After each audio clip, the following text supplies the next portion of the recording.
Hi everyone, Erin Wyckoff here.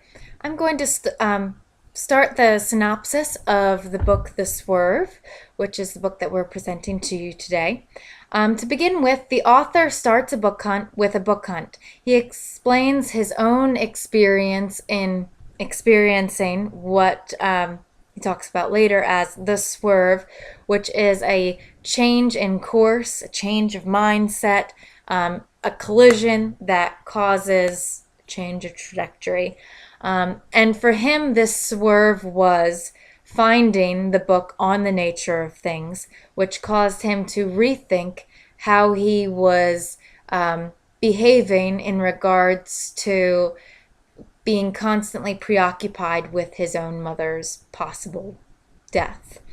Um, and the author begins the book with a call to the readers to avoid concentrating on fears and to really focus on one's own happiness.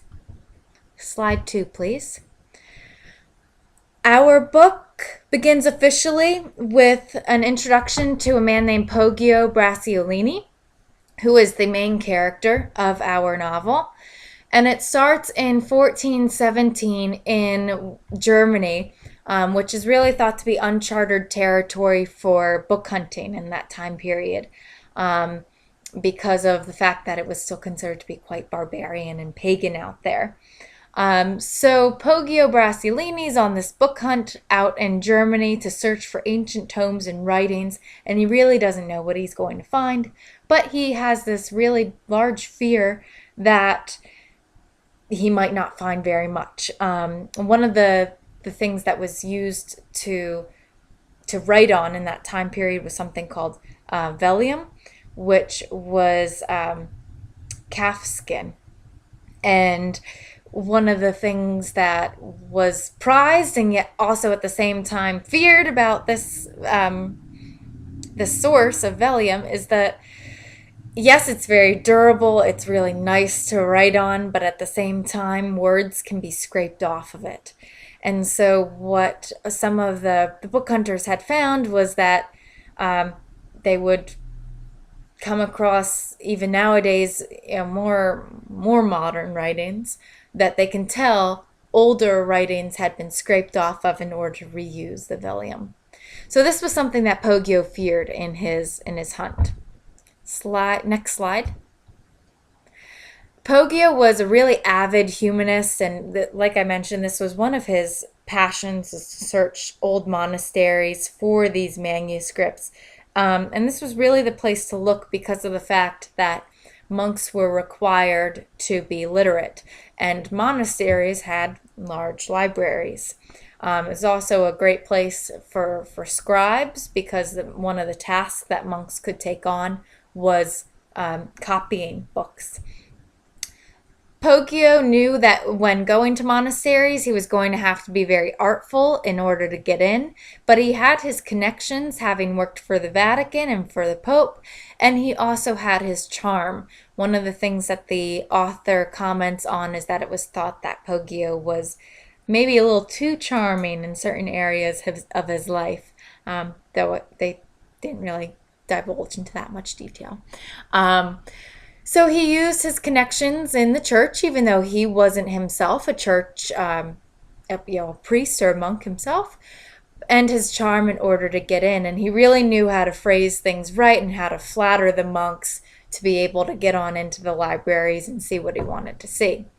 And it was through those methods that he was able to get on into what was thought to be the monastery in Fulda, of which there's a picture of the cathedral in Fulda below, where it's thought that he found De Rerum Natura, or On the Nature of Things, by Titus Lucretius Carius, who I'm just going to refer to as Lucretius here on out, and who Lucretius was supposedly wrote On the Nature of Things in 50 BCE, and Poggio recognized that what he had found was really valuable and had it copied immediately. Next slide, please. So to get on to a little bit of information about Lucretius. Lucretius was born in 94 BCE, and it's thought that he was born to quite a common family. But he himself grew up to be a writer, and his works were at times referenced in others' writings later on. And we know that his work was valuable to a distinct population. In fact, there was a discussion in the Swerve about a villa that was discovered by the city of Naples. And that villa had a really extensive library, and among that library's works were found some lines from Lucretius's writings. It was actually, I was quite surprised to what extent they found intact scrolls and books from that time period. So that was really interesting to me. But among his writings, and really the one that we're going to focus on, is a book called On the Nature of Things. And On the Nature of Things really demonstrates Lucretius's belief in Epicurean beliefs. And just to highlight a few of what it means to have Epicurean beliefs, these are going to be things like, for Lucretius at least, believing that a god exists or gods exist, but just not thinking that they're interested in any sort of way in our lives.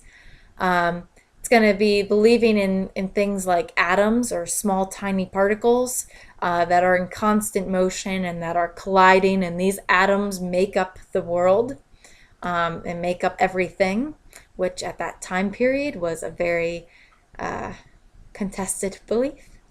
And in the time period of 1417 Tokyo.